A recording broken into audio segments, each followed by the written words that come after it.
This morning, I think we have some great lineup of speakers, and we have a busy day with the officials doing their connection and their training. We have also some administration pieces around how to make our clubs better and sound businesses with some appropriate information around the club toolbox and so on and so forth. So starting off, and I'll do an introduction soon, but we have this what we call Perseverance Personified. And I think when you listen to Kate Van Buskirk, you'll get that whole message. I'll talk a little bit more about that. That'll be followed by a coach well-being session. That will be, and the way we've sort of constructed this, there's some presentations, but a mix of panel discussions and covering off many things. And I know I promised the staff that there would be no more corner office ideas for a while, but as I listened yesterday, I went, there's a couple that are percolating, so just preparing you. I know, they're great people. They're the best people one can ever work with, the best people that can serve you. But I can tell you, they do raise their eyebrows once in a while, going, "What are you thinking?" But they always come to the forefront and make it happen. But back to the coach well-being piece, we have Frederica Bayen, who's the club president at Whitby, and the head coach Olivia Ronneau, Megan Whitaker from Milton Marlins, Pierre LaFontaine, and yesterday we had Tom Johnson deliver 2 keynotes. Tom Johnson is from Vancouver, long-time Canadian national team coach, international leader, and he will be part of that panel. Tom is also doing some of the, will be working with us as we develop some coaching strategies, our next-gen mentor coach program that will be kicked off yesterday, but kicking up a lot during the World Cup later in October. Then we break into groups, officials, and obviously there'll be the update on the certification pathway. Trevor Cowan and Nicole Perron will be leading those, and I just want to give a real shout out to the officials who really came to the forefront as we returned to competition, whether it was in your club or whether it was at the provincial level or whether it was at the national level, including the Canada Games. What I found really interesting is some of the provincial and the Canada Games that I kept seeing the same faces, which is just amazing. It's a true testament of the volunteerism and the commitment and passion that people bring. That's the neat thing about sport, and I think maybe a little bit more around swimming. It's incredible who you are and what you bring to the sport to make a difference for so many. And I really thank you for doing that. And some of them have even more talents beyond that. They've actually stood in front of a crowd and sang, which is pretty good. And we're going to hear a little bit about that later if you're at the gala tonight. So, and I give a shout out to Trevor Cowan, who coordinated this team at the Canada Games to make a great event, a great experience. We had a panel yesterday that described the experience that the staff had and the pictures that were taken of the athletes, and you just go, wow, this is really a worthwhile thing, and there's so many great things that come out of that we all should be proud of. And then we'll move along to the club toolbox, and including ANCA, which is the not-for-profit legislation, and obviously the manual tune-up. We brought back in 2019, recall if you were there, the club manual that was Swimming Canada, Sport Law, and Swim Ontario project to be able to give the clubs somewhat of a plug-and-play piece that would take a lot of the heavy lifting out of trying to make your program or your clubs sound from a policy and procedure point of view, even to a little bit of the bylaws side of things. And so we need to keep tuning those things up. There's always new things coming at us. We need to make sure that we're on point on this. It's so important. I know it's a bit dry sometimes, but it is very, very important because it's if you don't have it in place, then we're in a position where we're doing a reaction rather than being proactive. And I do believe that we need to strive to be proactive. If you've paid attention, every day there's always something coming up about sport, and it's not that pleasant. And we are doing our very best, working with our partners, to make sure that we have a good, solid sport that delivers a great experience to the swimmers and to the people who are part of the sport, so that they feel like they want to belong. I think that is so important. So we have many, many things that we have to keep on top of, and we're working diligently, as I said, with our partners to make sure that we're whole on that. So those are all things are happening.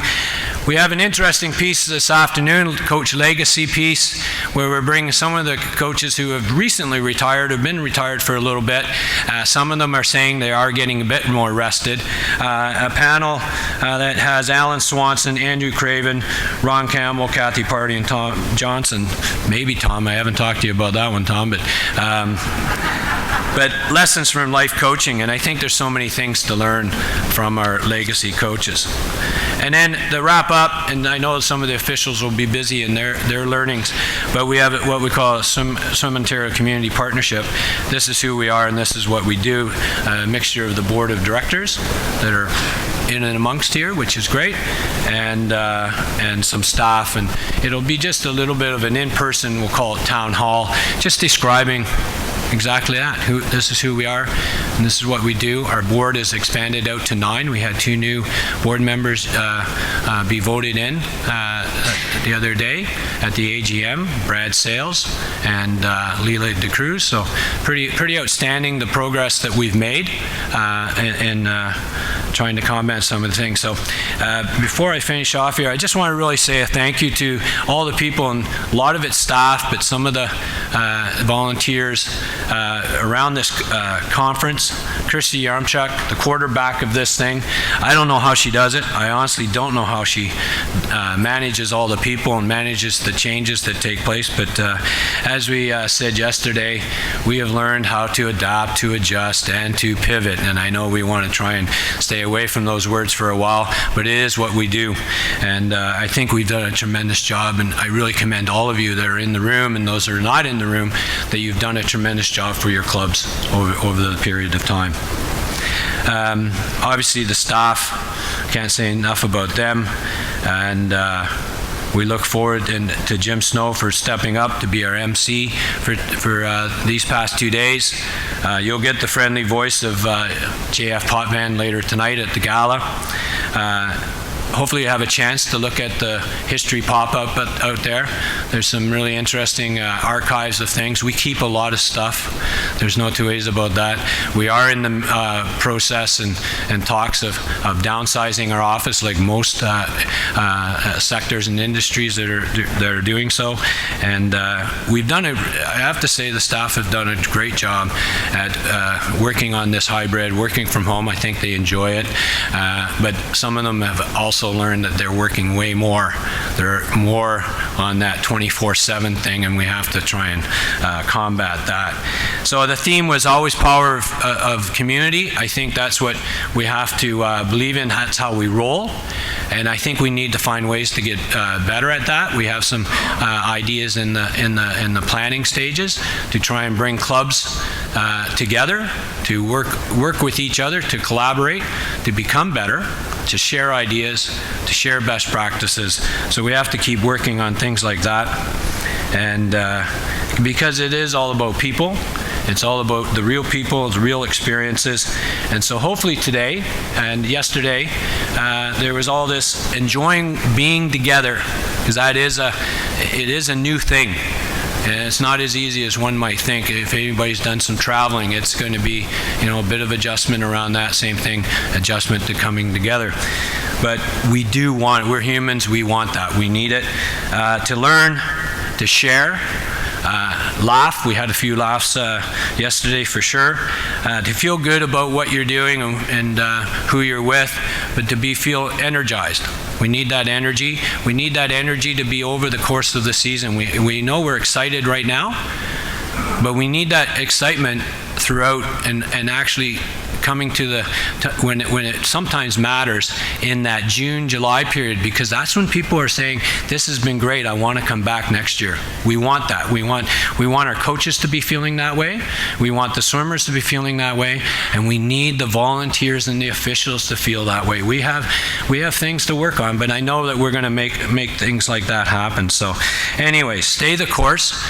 And now I'm going to just make a little shift to my introduction of our keynote. Kate Van Buskirk. She's right here. I'm going to talk a little bit first, Kate, so you can do the grand entrance in a bit. And I listened to Kate back in June. I was at a CSIO symposium, and I was really struck by her story. And I'm really confident that you're going to feel the same way. Sorry to put pressure on you, Kate, but you are an Olympic athlete, and you've definitely weathered the storm, as we'll learn. And then beyond that, I guess I should be doesn't really matter. Okay, there we go. I'm not even running this thing anymore. Thanks, Lindsay. And anyways, her message beyond that was incredible, and a lot of it was focused around the well-being of the athlete. And that's where I got thinking about the well-being of the coach. And it's the well-being of everybody that's involved in our sport. We have to be mindful of that. But anyways, I'm just going to read what I have here. Kate Van Buskirk is a 2020 Olympian, spent 17 years as a member of the Canadian national team in athletics. She is a two-time Canadian champion, as well as a 2014 Commonwealth Games bronze medalist in the 1500 meter. Kate was a member of the Athletics Canada Board of Directors as female athlete director from 2019 to 2022 and remains on the Athlete Council. She is also a public speaker, broadcaster, and host and producer of the Canadian running magazine's The Shakeout podcast. Kate is a mental health advocate and has used her time in sport and beyond to advance conversations, awareness, and funding for mental health issues or initiatives. This work is furthered through her position as the head women's cross-country coach for Sheridan College. It gives me great pleasure to introduce our keynote speaker, National Team Athletics Canada member, Kate Van Buskirk. Thank you.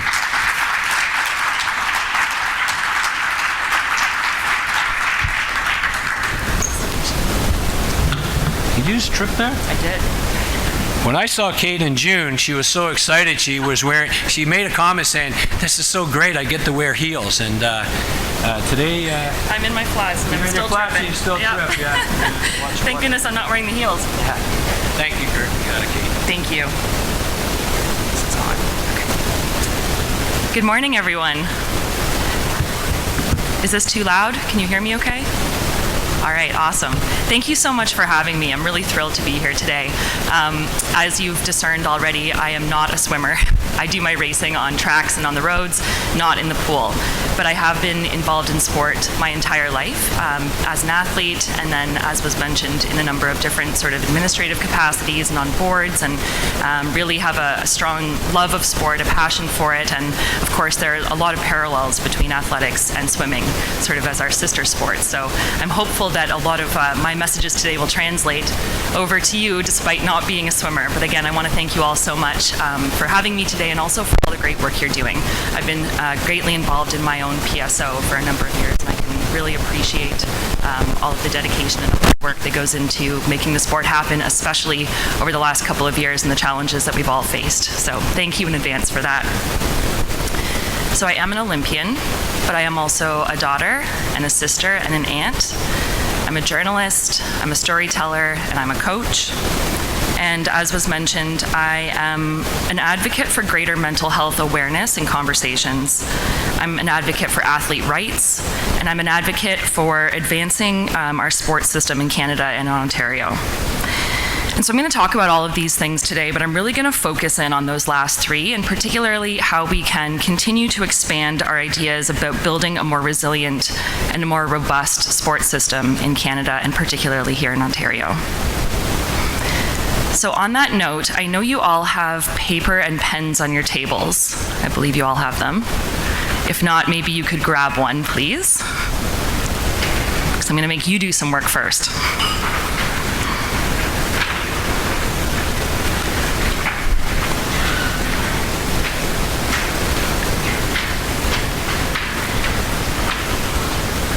So So I'd just like you to take one moment and write down, just in point form, what words or short phrases do you associate with the word resilience? And don't overthink it. It can just be a couple of words. Words or phrases connected to resilience. When you think about someone who's resilient, what does that mean?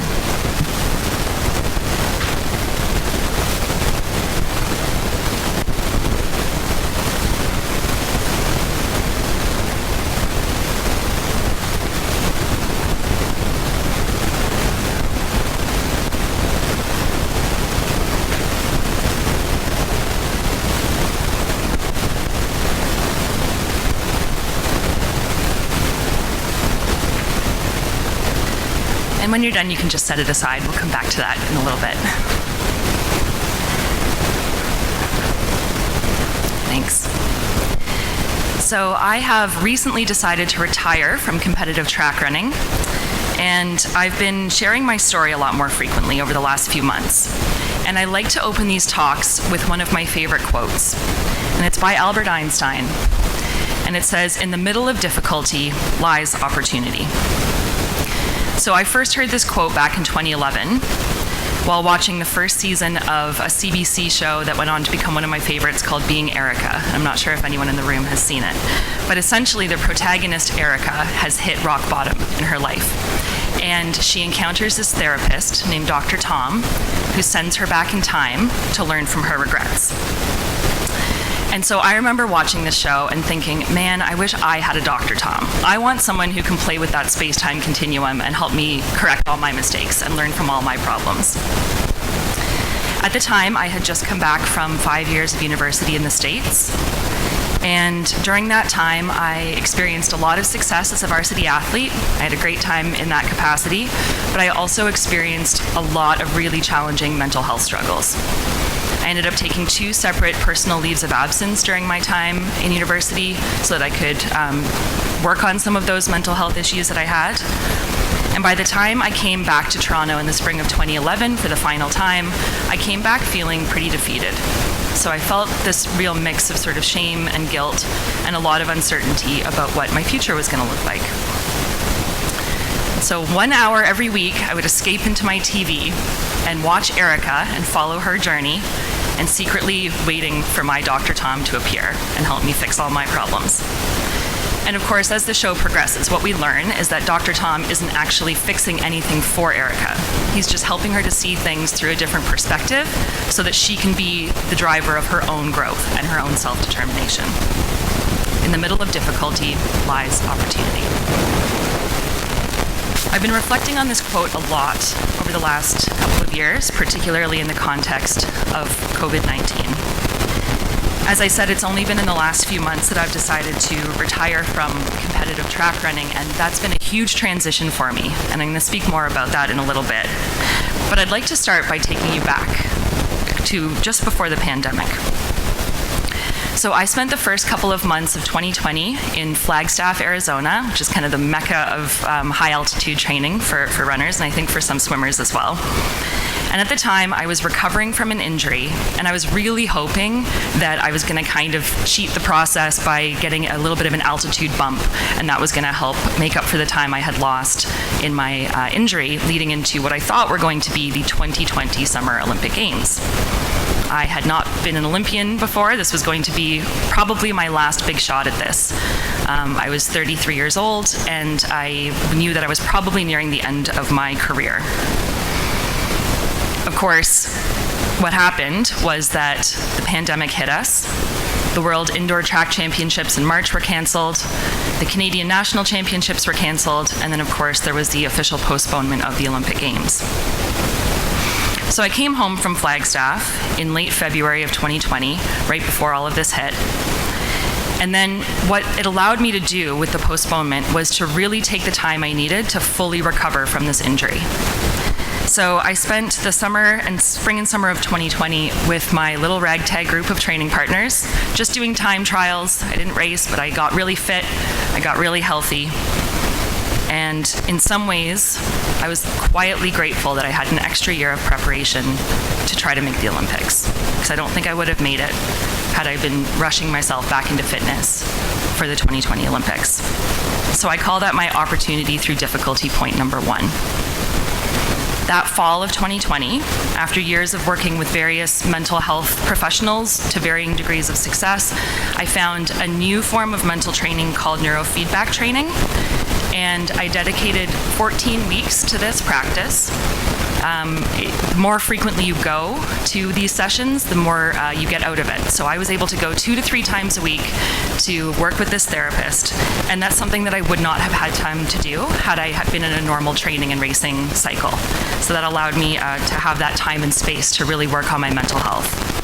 So I call that my opportunity through difficulty point number 2.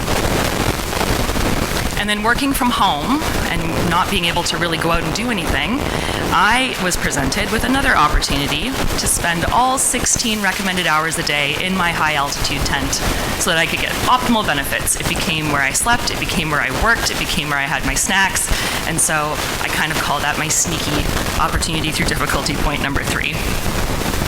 And as we entered 2021, and of course we're locked down, I wasn't funded at the time, I wasn't carded, so I was not technically considered a high-performance athlete, meaning I had no facility access of any kind.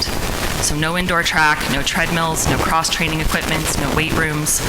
So I had to meet that little ragtag group of training partners at 6 a.m. every morning in January and February in High Park. And we would do our warm-ups in the dark.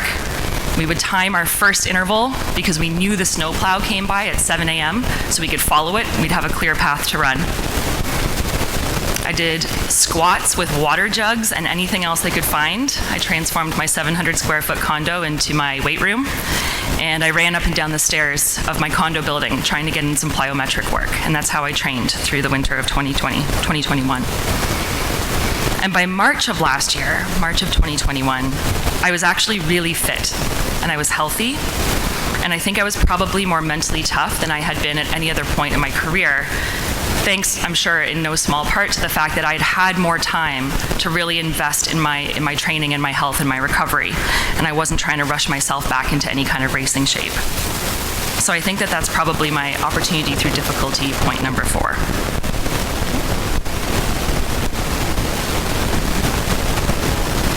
But I hadn't stepped on a track in 6 months. I hadn't raced in a year and a half, and I really had no key indicators of race-specific fitness. So the Olympic standard in my 2 primary events, which were the 1,500 meter and the 5,000 meter, were both faster than I had ever run. And I knew that if I was going to try to achieve these, I was probably going to need competitive opportunities that were not going to happen in Canada. I just had a really good sense that given the lockdowns, we weren't going to have any races that were going to get me close to where I needed to be. So on April 12th of 2021, I flew with 2 suitcases to Arizona without any concept of when I was going to come back, because of course there was the mandatory 2-week quarantine if you came back. I spent the next month back in Flagstaff at altitude training with my good friend Andrea Sakafian, and together she and I took our bodies and our minds to places that we'd never had in training before. And the US did provide a lot more racing opportunities than we would have had in Canada, but they were still limited. So when I was finally offered a spot on a high-performance 5,000 meter start line in May in California, I jumped at the opportunity knowing it was probably one of my only chances to make the Olympics. So for a little context, the Olympic standard in the 5,000 meter for women is 15 minutes and 10 seconds. My personal best was 15 minutes and 16 seconds, and I hadn't run the event in 3 years. But on this perfect night in May in California, I crossed the finish line in 14 minutes and 59 seconds, becoming the 5th woman in Canadian history to break 15 minutes in the 5,000 meter and qualifying for my first Olympic Games.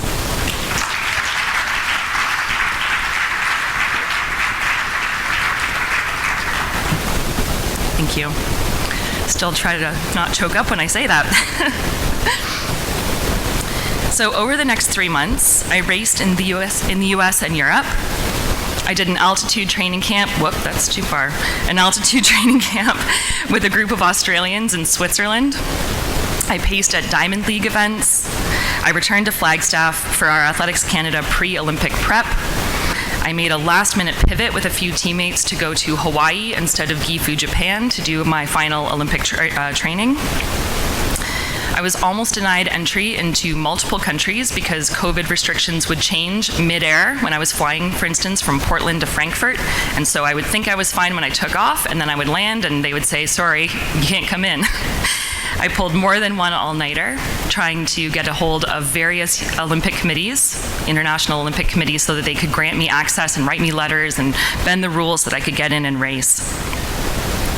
I spent thousands of dollars of my own money, and I borrowed whatever I could to cover the costs of all of this.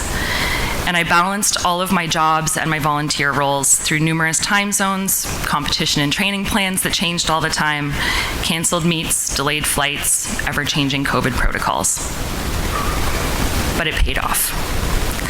I arrived in Tokyo on July 26, 2021, and 4 days later, I raced 12 and a half laps of the Japan National Stadium in my Team Canada kit in 40 degrees with the Olympic rings above me. And I crossed the finish line in my second fastest time ever, completely exhausted and full of pride and gratitude. So I think that probably many of you in this room are pretty familiar with stories like mine because it really was so many of our Canadian Olympic experiences throughout COVID. And I know that you've all probably worked with athletes, or at least know them, who have overcome some pretty incredible odds to reach the highest pinnacle of sport. But I tell this story because as much as it is pretty universal, I think it really pulls back the veil on that really unglamorous side. We see athletes when they're at their very best often, and we see them smiling on finish lines, we see them in the best shape of their lives, achieving their dreams. What we often don't see are those stressful, often debt-riddled, very lonely pieces that are, again, pretty universal in our sport. And I also tell this story because it has a happy ending. But the happy ending wasn't just that exhausted woman lying on the track in her Team Canada kit. So to add another layer of context here, my Olympic dream began when I watched Donovan Bailey win the 1996 Olympic Games in Atlanta and set the world record in the 100-meter. I was 9 years old, and I was doing some elementary school running at the time, and my dad is a marathoner. And while we watched Donovan Bailey set the world record, I turned to my dad and I said, I'm gonna go to the Olympics one day, and I'm gonna break Donovan Bailey's world record. My dad said, that's nice, dear. So full disclosure, have not yet broken Donovan Bailey's world record, but I did go to the Olympics. And the bigger point here is that this was a 25-year dream. And the 12 and a half laps in Tokyo, while they were wonderful, are not really what culminated out of that dream.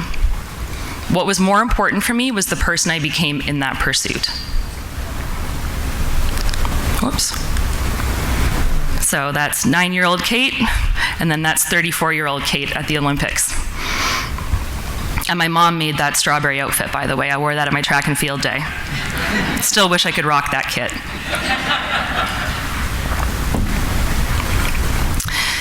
So some of you might be used to having keynote addresses by people who frankly have probably far more impressive resumes than I do. I've been to one Olympics. Many of you probably know people who have been to several. I don't have any Olympic medals, but I do have a long history in the sport, and I've achieved a few things along the way. So I made my first national team when I was 17, and I represented Canada 3 times while I was still in high school. I went on to attend Duke University, and while I was there, I was a 2-time All-American. I set multiple school records, and I set an NCAA Division I record. When I came back from university, I won nationals back-to-back. I was a World Championship semi-finalist and a Commonwealth Games bronze medalist, and I set a Canadian record in 2018. In all, I competed on 10 national teams. But that highest level of achievement, the Olympic Games, it kept eluding me. Through injury and illness and setbacks, it just felt like I couldn't catch the right break. And each time the Olympics would come around, I would get so close, and then they would slip out of my grasp. So, how did I qualify for my first Olympic Games at 34 years old in the middle of a pandemic? Well, first and foremost, as I know you can all attest to, I have an incredible support network around me. I have coaches and parents, family and friends who have helped at every stage to get me through this, and I really couldn't have done it without them. I have a provincial sports system that is robust and supportive and creative and really helped offer me opportunities. I've had an amazing team. And through their support and through my years in my sport, I've developed the skills that were necessary to fight for that singular dream for 25 years. In the middle of difficulty lies opportunity. It's really hard sometimes to see that opportunity when you're in the middle of the difficulty, but it's always there. So I became resilient, tenacious, creative, driven, frugal, and relentlessly optimistic. I learned how to fail. I learned how to ask for help and how to get back up when I'd fallen down. I learned how to be a problem solver. I learned how to develop greater empathy for myself and for others. I learned how to seek new knowledge. And essentially, I just became this really scrappy, gritty person, kind of out of necessity. And it really served me well. But it took all that time to develop those skills to get to my first Olympic start line. So we all, I think, know what this is, right? IQ, the intelligence quotient. We're all pretty familiar with that. And more recently, you might have started hearing this term, the EQ, which is the emotional quotient. But the thing that was challenged and expanded the most for me in my sport career, and particularly in the years of COVID, was my AQ, my adversity quotient. So my ability to endure and overcome adversity, leading to greater resilience. I'm really happy with my career. I'm really proud of it. I'm a little sad that it's come to an end, and I'm hopeful that perhaps that end the door hasn't fully been closed yet. Stay tuned.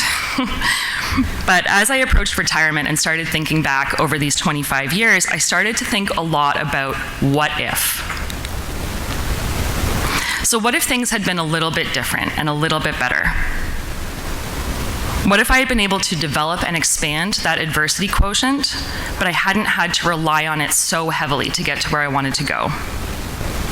What if I could have gotten there sooner or more often?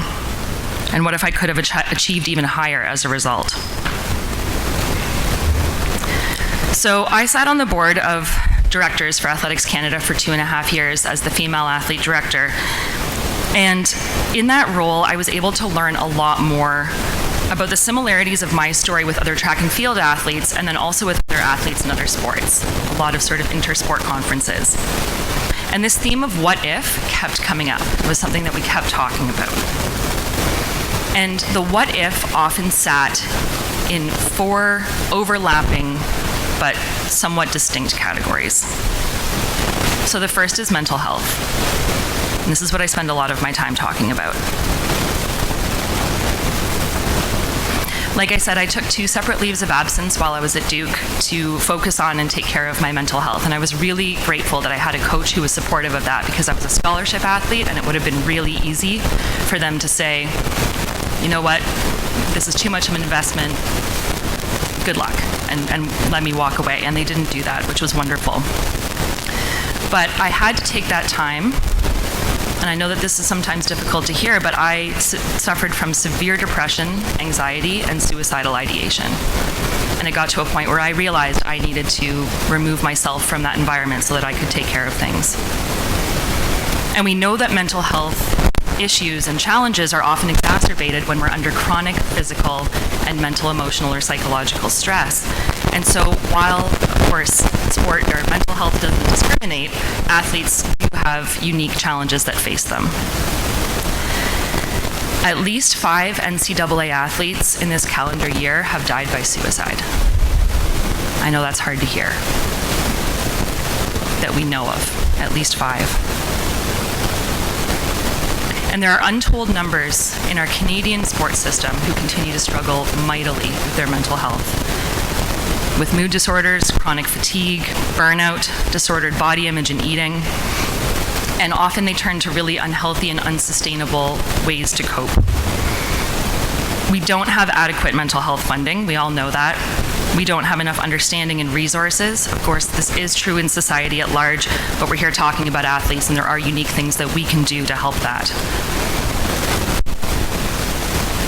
We have a better understanding that mental health is crucial to athlete well-being and to success and to long-term positive outcomes. We're starting to see athletes more as the whole person, and that's great, but we still have a long way to go. So I was diagnosed earlier this year with ADHD, which is interesting. It's diagnosed in girls and women at a rate of 3 to 4 times less frequently than their male counterparts for a myriad of reasons. But I was diagnosed as an adult woman and started taking medication and seeing a new therapist, and it's transformed my life, and it's been amazing. And I kept thinking, what if I had known about this when I was a kid? It all of a sudden made so much make sense for me, both as an athlete and as a person. So what if? I know that mental health is a lot bigger than sport. But because comprehensive mental health directly impacts performance outcomes and longevity and well-being of our athletes, what if we encouraged mental health perspectives through sport that extended just beyond mental training and visualization of your performance? What if we had better understanding and knowledge of mental health at a younger age and the language to describe how we're feeling and communicate our needs with ourselves and with each other? What if we had the resources to improve on those? Again, what if I had been diagnosed with ADHD when I was younger or found neurofeedback training sooner? How might my consistency, my enjoyment, my well-being, and my achievements been different? We know that happy, supported athletes are successful athletes. The second area I want to touch on is safe sport. Wide range of affordable resources, those would be nice too. So in my 2.5 years, oh man, I didn't realize how heavy this talk was. In my 2.5 years on the board of directors with Athletics Canada, we had 4 nationally discussed egregious safe sport violations of a sexual nature between coaches and athletes.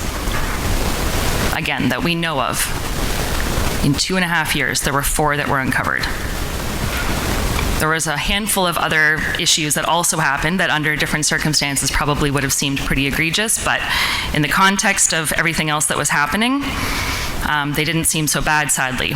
We recently learned, you might have been following the story of a young woman in Uxbridge who came forward at 25 years old and finally shared her story of being groomed and sexually abused by her coach when she was a teenager. And when I hear these stories, I think I have had a number of coaches in my life, all of whom have been male, and I've had extraordinary experiences with them. I've had the best coaches. I've never had to question anyone's motives. I've never had to feel anything but supported, cared for, and that my boundaries were respected. And when I talk about this with other athletes who also have male coaches, especially women who have male coaches, we find ourselves saying, oh my gosh, we're so lucky that we had such good experiences. But how ridiculous is that? That we should say, I'm really lucky that I wasn't abused by my coach. I'm really lucky that I didn't have a negative experience or someone that coerced me or encouraged disordered eating or any of the other things that we know do happen. In very small numbers, mind you. The majority of coaches are wonderful, but they do happen. So this has been a huge part of my longevity and my ongoing involvement and success in sport, is that it's been fostered by really positive people. We also know, though, that an ongoing disproportionate number of administrators, coaches, agents, and sport leaders are men. That's not a bad thing. I have lots of men in my life who are absolutely wonderful. But what if? What if we had more robust safe sport policies that don't get constantly bogged down by jurisdictional issues? What if we had more athlete representatives on our boards and in positions of leadership and power? What if we had policies that prevented NSOs from including non-disclosure agreements in their athlete agreements, for instance?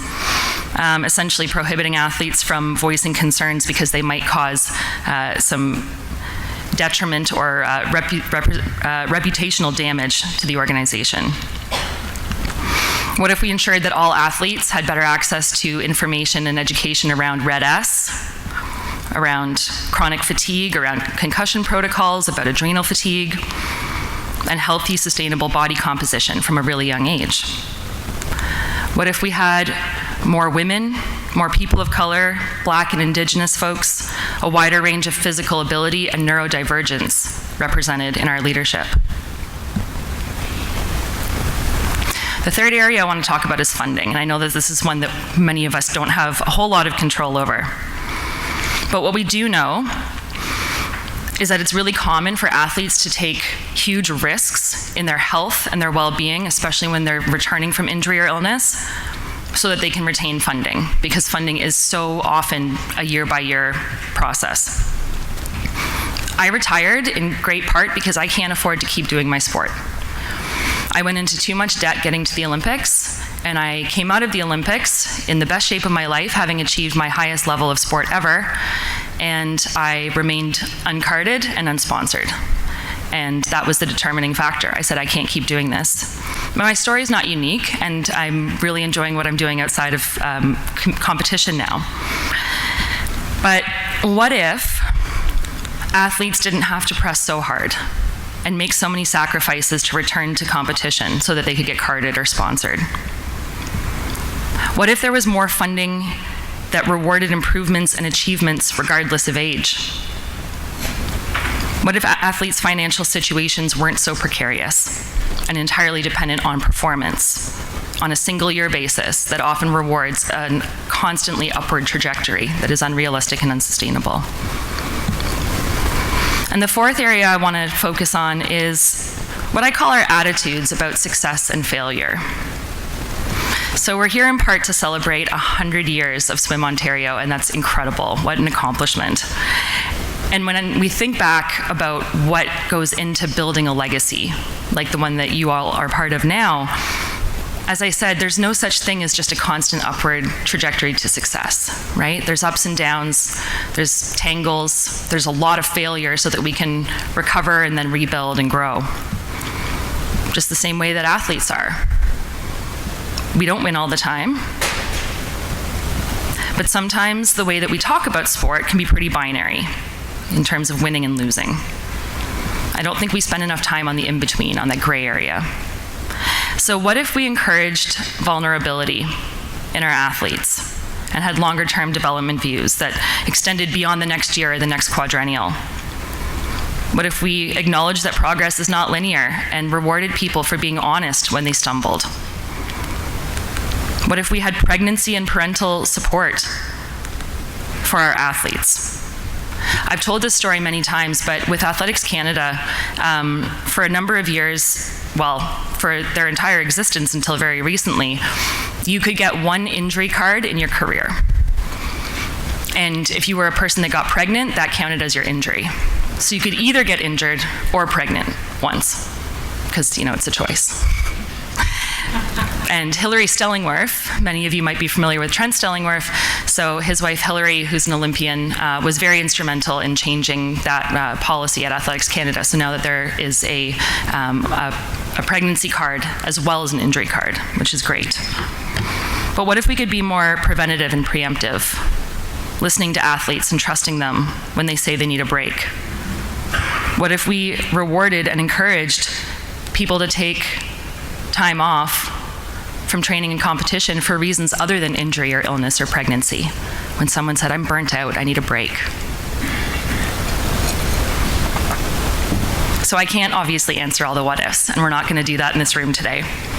But I can give pretty educated guesses on how things might be different for myself and for countless others if we could get a little bit closer to some of these things. So the goal of the work that I did as an athlete and that I'm trying to do ongoing is to change the what ifs into if. So what would happen if we did these things right now? What impact would that have so that our current young athletes won't have to look back in 4, 8, 25 years and ask their own what ifs? I think we'd have a lot more happy, resilient, and successful athletes. So I've spent a lot of time in my older years in sport thinking a lot about and talking a lot about these things with other athletes. And I'm really heartened by a lot of the changes that I've seen in our sport leadership. And I think that our young athletes are very well equipped and doing some really fantastic work. But now that I'm not a competitive athlete and I'm working in the real world, and now that I'm a coach of my own, I've been reflecting on how this applies beyond just the athlete members of our sport communities, out into every other corner of our sports system. So the original title for this talk was Perseverance Personified, Taking Pride in Athlete Well-Being. And that made sense for my entire career. But now that my perspective has expanded a little bit, I also want to expand that title, calling it Taking Pride in Sports System Well-Being. Because the two are inextricably linked, and the goals are the same, and the outcomes will undoubtedly be better if we can see that link. So when I think back on those areas, for instance, safe sport, again, we know that 99% of coaches, administrators, IST, folks involved in athlete care in sport are there with great intentions and do fantastic work that frankly is not probably appreciated enough. But unfortunately, we do know that there is that very small number that don't do that. And we have to create policies and we have to create ongoing changes that safeguard against that and that protect our athletes. And we therefore need ongoing, easily accessible resources, education, and conversations around safe sport for our non-athlete members so that we can all feel equipped and understand this collectively, and that we have the language and the knowledge base to support athletes, each other, and ourselves. When we talk about funding and resources, there's a huge gap between retirement and then healthy and meaningful and ongoing re-engagement in the sports system. So when I sat on the board of Athletics Canada, we were trying to recruit some new members, and one of the other members of the board turned to myself and the other athlete rep and said, "Why are there so few athletes who are recently retired who want to be involved in the sports system?" And I said, because we can't. We're broke. We're tired. We need some time, right? And I think that unfortunately what happens is that there's a huge amount of potential that's then left on the table because the athletes who are coming out of sport with the most recent experiences and probably with a lot of longevity behind them, they walk away and it takes them a long time to come back. So how can we work on closing that gap so that we're utilizing those athlete resources? In many cases, we've funded them, right? We've invested a lot in them. We've coached them, we've trained them, we've developed them. How do we bring them back into the fold and make them feel supported? And then that third one was to get the mental health, and I'll combine these, mental health and kind of the attitudes. So now that I'm a coach, it's interesting because I look back on my coaches who I used to think were infallible. And it's funny when I think that because I think that's how a lot of the lay public views elite athletes. They see them when they're only at their best. They don't see the struggles, they don't see the difficulties. But again, I don't have to tell you all, working with athletes, especially young people, you take on so much. I'm now realizing as a coach that I'm having to turn up in ways for others that I haven't had to do before. Being an athlete is pretty inherently selfish, and I don't mean that in a bad way, but you don't have to think very far beyond yourself very often. And now that I'm a coach, I'm thinking, how do I put some of my things aside so that I can be there for my athletes, but still model the vulnerability and the authenticity that I'm asking them to bring to the table? It's a really tricky one. So how do we turn up as our best selves so that we can be the best for our athlete members? What comes to mind when I think about that is that my coach always used to say, rest is not separate from training. It's an integral part of training. You have to rest. And being the type A athlete I was, I just wanted to go out and run 150 kilometers a week, every week, and he would have to pull the reins back on me and say, no, you have to take a rest day, because that's how you recover and you rebuild. So how can we be preemptive in encouraging those breaks, both ourselves and maybe those who we oversee, to take time away, to take a breath, to invest in really good mental health care and well-being for ourselves? Again, modeling the behaviors and the values for the athletes that we work with. So when I was speaking about my journey as an athlete, and particularly the challenges of making my first Olympics, I said that I became resilient. So this is where I'd like you to take that paper out again that you wrote on, where you wrote down some of the things that you associate with resilience.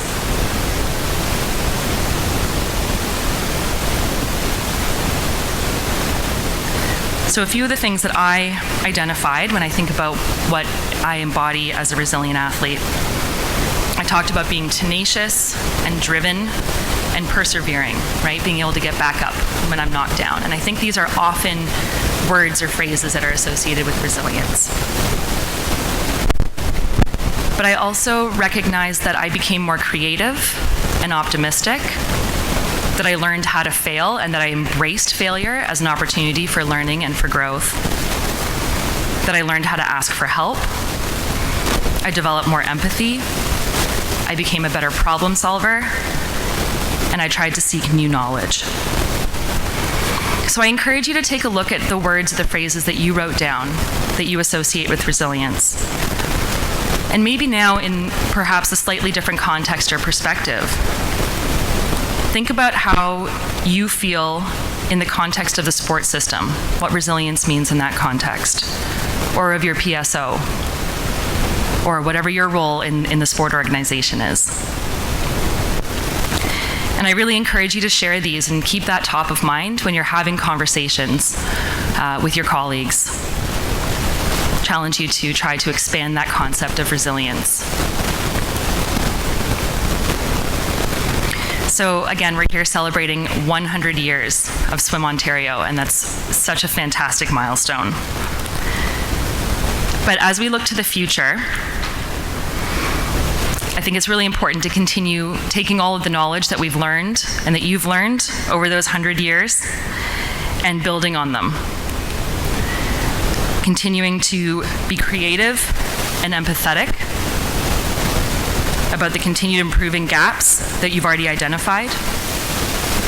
Be forward thinking and proactive about the gaps that you have yet to recognize in sport. And be courageous and bold in your vision of what your sporting landscape will look like moving forward. And I think that if you can do this, you're going to make the next 100 years even better than the past. And I'm excited to watch it happen. So thank you very much for having me today. Can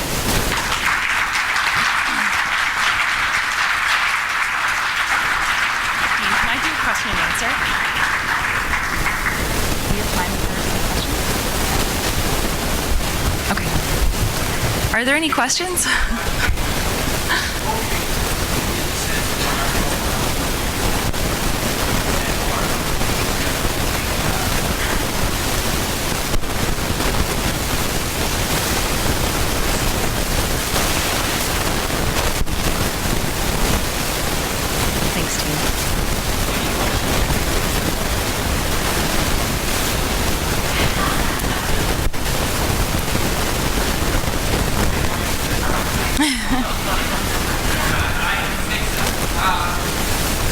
I don't need it. Honest, I don't. Sorry, I'm a coach. I'm sure I can. Anyway, you were mentioning about your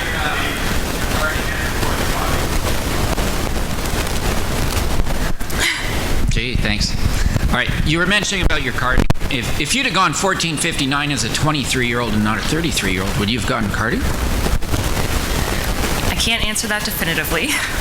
And I'm being intentionally cautious because there is definitely not an age clause in any of our karting.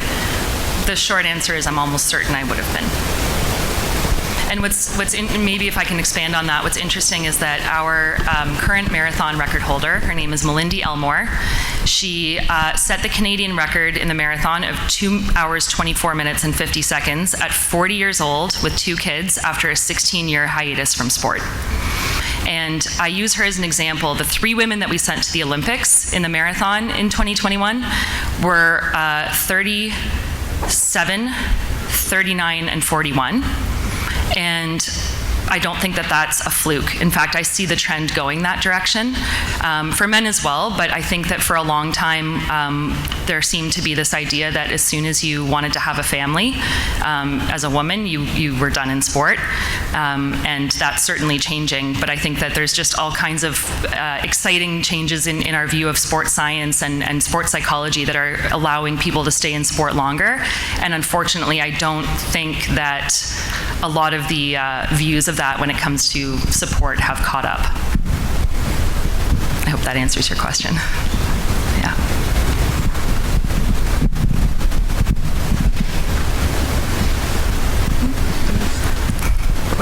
somebody over here. Yeah, okay. Sorry. Should have had another mic. You want to go for a run after this? Yes! Can I ask a downer question? Sure.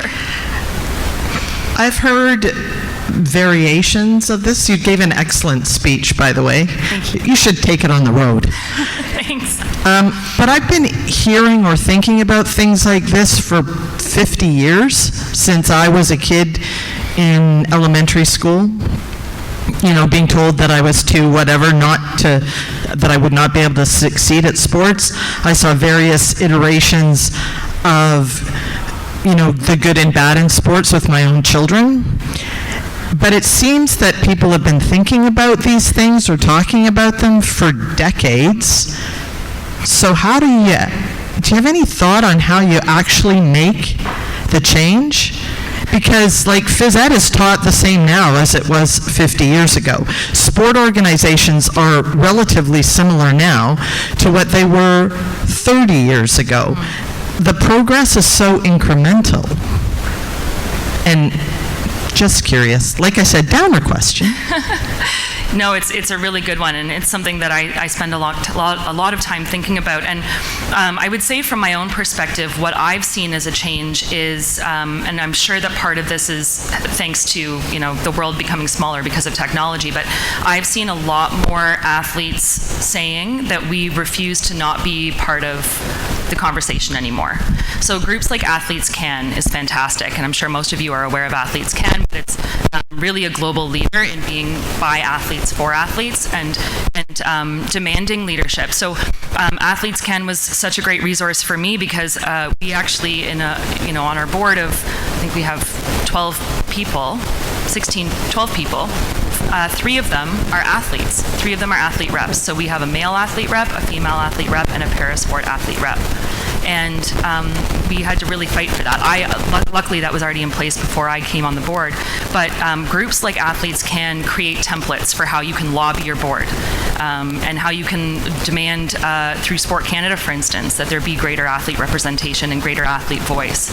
And I know that that's not probably the only or the fullest solution, but I do think that the changes are often going to come from athletes being involved while they're active athletes in their sports system and in policy development. Safe Sport is a huge result of that. Many of you might be familiar with a woman named Alison Forsyth. She's a fantastic resource. She's a huge safe sport leader and advocate. She came from alpine skiing and was subjected to abuse from her coach Jean Charest when she was an athlete. And she has, with a number of others, just said, we're not going to put up with this anymore, and we're going to demand better, and we're going to, again, use sort of the power of social media and the visibility that comes with that to demand that athletes be part of the future and the development and the conversation. I know, again, that doesn't solve or answer everything, but that is what I get most excited about. And then that's really the secondary piece that I was talking about, is we invest so much into our athletes, and they're such untapped resources. The moment they retire, I had no transitional support from my NSO. I was given a 90-second phone call saying, you have not been given a karting spot this year. Do you have any questions? Would you like to appeal? And then they said, okay, good luck. There wasn't, are you going to continue competing? Can we offer you some resources? Can we offer you some help? And that's something, to their credit, that I've spoken with them about, and they've already started implementing some changes. But the other thing that we're doing is creating an athlete alumni program, because that doesn't exist. And so athletes often don't feel that they're still part of a system after they retire. And again, it's a really untapped potential, I think. So hopefully we can, in the sport of athletics and beyond, continue expanding that athlete reach. Hello, my name is Jim. I'm here as a sponsor. Hi, Jim. But also a father that had 4 children that went through sports, and I was so glad to hear you talk about bridging the gap between being an athlete and getting involved with coaching or some aspect of sport. I can tell you from experience, my youngest son played many sports, but the one that he adhered to was hockey, and he was kind of a weird kid because he was a goalie. But he had a coach that really seen talent in him and started to ask him to help him at some of his camps. And he was the goalie for the shooters because it was a shooters camp. This particular coach became an OHL coach for goalies and then went on to the NHL. As that was going on, he was leaning on my son to take on more responsibility and more responsibility to the point where he took over the training for him. And because of that, he was given an opportunity from a headhunter who had a son that was in the camp to start his first job, which built his confidence in his job, in his workplace. And so all the way around, it just really developed him as an individual and as a person. So, I agree with this lady. I think you should take this on the road and let more people hear about this, because I totally agree with you. I think the young people have so much to offer, but they need to be tapped on the shoulder and shown a different path when that career seems like it was going nowhere. It could go in so many different directions. So thank you. Yeah, thanks so much, Jim. I'm glad your son had that experience. Yeah. And there are so many great organizations through CSIO and through the COC, and I was a recipient of the Game Plan Canada program, which was wonderful and does a lot of that really important work about helping to bridge the gap and help with transitions and resume building and interview prep and all of the things that, one thing I didn't mention is, my last year of university was 2011. Well, that's over 10 years ago now, and in that time I've worked because I've had to. I've worked numerous jobs during my sport career, but I haven't been able to really build a professional career the way I could have if I had started that process a decade ago. And again, that's not an uncommon story. So many of us athletes have that struggle, right? We feel like we're starting from the bottom and we're competing against our peers who are a decade younger and fresh out of school with really recent credentials. So definitely the support there would be really helpful, I think, for many athletes. Hello, thank you for a great presentation. I appreciate the advocacy for mental health. You mentioned you've recently retired. Maybe it's a pause. You kind of hinted at that. What are you doing now for yourself while you're transitioning professionally and getting into a whole new life to take care of your mental health? Great question. Thanks for asking that. So I continue working with a therapist, a social worker who I was connected to while I was still an athlete. And outside of that, I actually work with, so I work 4 jobs right now, which is, again, not uncommon, and I'm really enjoying them all. But none of them are full-time, and none of them have benefits or are salaried, and that's not an uncommon story either. So I have to be really picky about how often I see my therapist, because I'm paying out of pocket for that. But one of the jobs that I'm doing is I'm working with a group called Shift Your Mind, and they do some workplace mental health sessions for companies that want to engage in an 8-week ongoing kind of group mental health practice. And that I've gotten a lot of value out of myself, even though I'm leading and facilitating them. I get a lot out of those group practices as well. But certainly I think that there's a lot more that I would like to be doing to support my own mental health. Unfortunately, many of those are based on resources that I don't have at the moment. So another big reason that that athletes need that transitional support. What happened is that I was running 130 kilometers a week on average when I was training. I was often running twice a day. I was in the weight room. I was doing all the things that we all know athletes do. And I went from that, and I'm lucky if I get out the door 3 times a week now for like 3 to 5K, because I just don't have the time and energy in my day.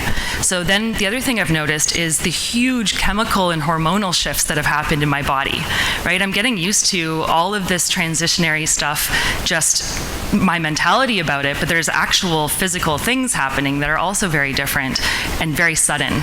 And so I think that when you pull that away, or that falls away, and you don't have that anymore, and you've had it for years. I mean, I've been doing this at this level since high school. It really is, it's been a little bit surprising how much that's affected me, for sure. And again, I'm very fortunate to have really great resources in my life, people that are supporting me with that. But I think that if I didn't have that, and many athletes don't, it would be a real struggle. Yeah, but thank you for asking that question.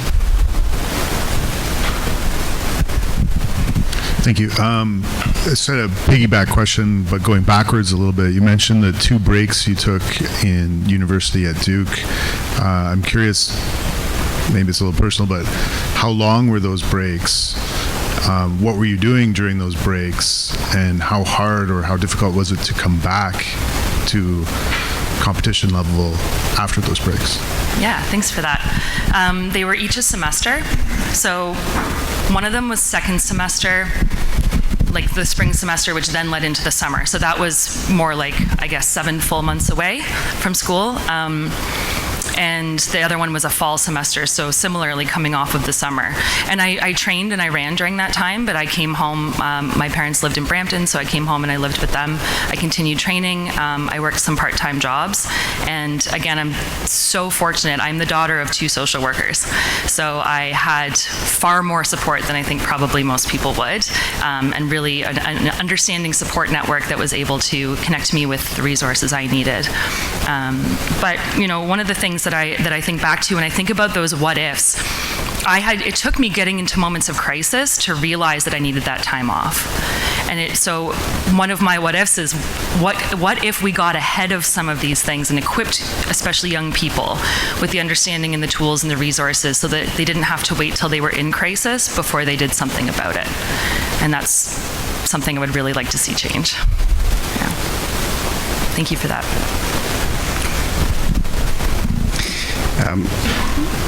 Hi, sorry, just a question. I'm wondering what the Masters community looks like for athletics, for running, because I know I used to run with a lovely colleague of mine. Let's call him Bob Arafalo, and it was great, but I guess I struggled in my running and trying to find a group that was a little bit more at my tempo, level, pace, and so on. So just curious what that looks like on your end. Yeah, the Masters community in athletics is quite robust and expansive, actually. If you go on the Athletics Ontario website, they have a number of ways to connect you with running groups and clubs and things like that. I'm not doing any Masters competing at the moment. I would like to do that. And the reason it's interesting, I think this is another potential parallel with swimming, maybe not as I'm thinking about it actually, but you know, it's one of the weird things about retiring is I haven't announced retirement anywhere. I'm not part of the NHL or the NFL. Like, there's not like a retirement that happens. You just kind of fall out of the sport, and then people say, "Oh, I guess that person's done," right? And so, in some ways, that's sad. In some ways, it does provide the opportunity, though. And I was very intentional when I said that I'm retiring from track racing, because I want to do a marathon, and maybe I want to do a really fast marathon someday. And I think that there's still potential for that. So I am not particularly engaged in the Masters running community right now, but there's a lot of them. A really, really robust and diverse Masters community in athletics. And if you're interested, I'd encourage you to check out the AO website. Yeah. Thank you. Hi there. Just a question about providing resources for our up-and-coming athletes, and if there's something that we can do as an organization, as a collective, to support our youth. Are there, I'm just thinking about resource sharing as it relates to mental health. Do you have any suggestions on how we can work together as an organization with Swim Ontario to provide that for our local clubs? Yeah, thanks so much for that question. Again, I think that so I really think that Athletes Can is a fantastic resource. And I know that they do, they're a national organization, but they do like specific work in like provincially as well. So, that's been a group that we've turned to quite a bit. When I say we, Athletics Ontario and Athletics Canada in the past. Again, having an athlete involvement and engagement on your boards or in leadership positions, and asking them what they need as well. And maybe you're already doing a lot of that work, but I think there's resources, and those resources are great if they live somewhere. They're not always the most helpful if they're not directed at the things that people actually need. So I would say that, it's really helpful. We did a survey, for instance, last year, I think, around athlete well-being, and we sent it out to all of our members. And I'm sure we could send you a copy of that, but it was pretty lengthy, and it asked about how do you feel on a scale of, I think it was 1 to 10, about all of these different things, about how you feel you've been able to recover from injury? Do you feel supported in your mental health within your club system, within your PSO, within your NSO? I mean, there were a lot of questions on there, but then we took that as feedback and were able to say, okay, here are some of the recurring themes that seem like really big gaps that are need-based for our athletes. And then I think just the knowledge share, right? So that's the great thing about Athletes Can, is that it's all sports.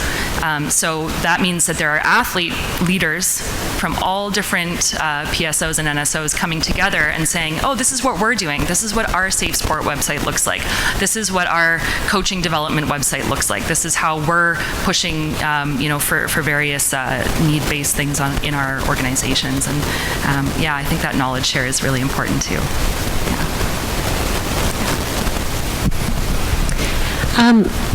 Listening to your story, it was a great talk, very moving. Thank you. I'm wondering, so many coaches were former athletes, and they've transitioned from being athletes to coaches. And it's puzzling to me why we're so slow to change. If we reflect on our own past experiences, why does it take so long to make the changes that maybe as athletes we recognize were problems? What is the impediment? Do you have any thoughts on that? Yeah, it's such a good question. I certainly can't answer that in its entirety. I guess one of the questions I would have is when you say that so many, because I recognize that too, that so many athletes end up being coaches, but in my experience from the athletes and the coaches I know, again, there's often that fairly lengthy gap between when they retire from sport and when they come back into the sport system in a really meaningful way. And that doesn't mean that, there can't be great reflection and lessons learned, but at that point, often, there's been such a distance from that maybe there's not the same, it just requires a catch-up then.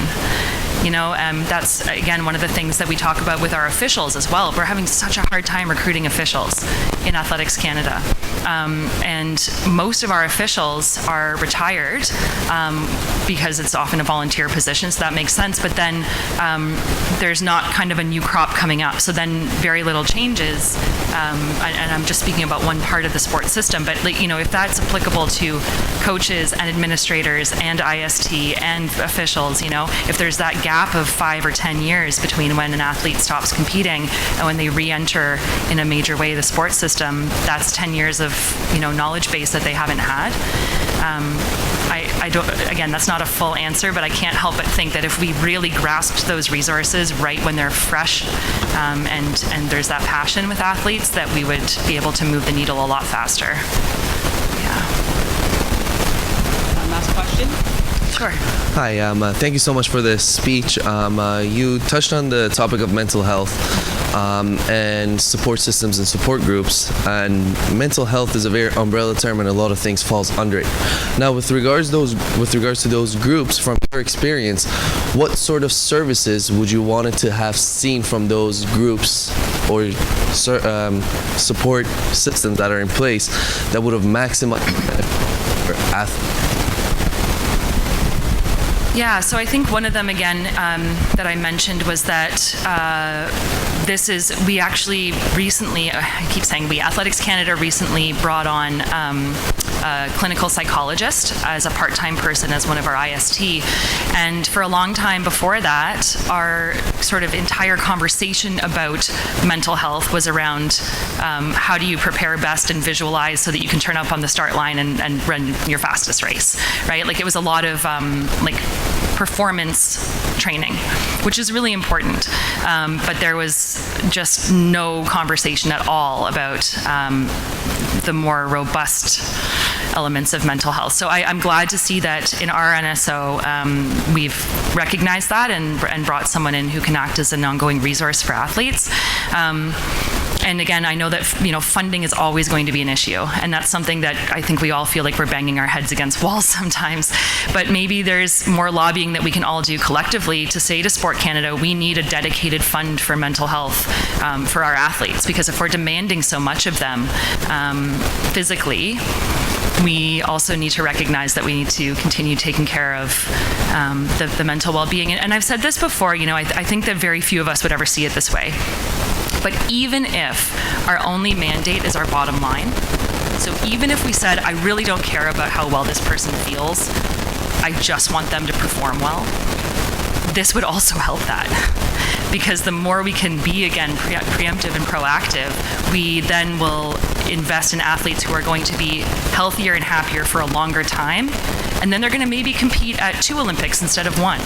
And again, even if that's just serving your bottom line, that's helping, right? And of course, there's so many reasons that we do it for that are bigger than that. But I think that having dedicated mental health resources in sport organizations at the national, provincial, and club level would be, really beneficial.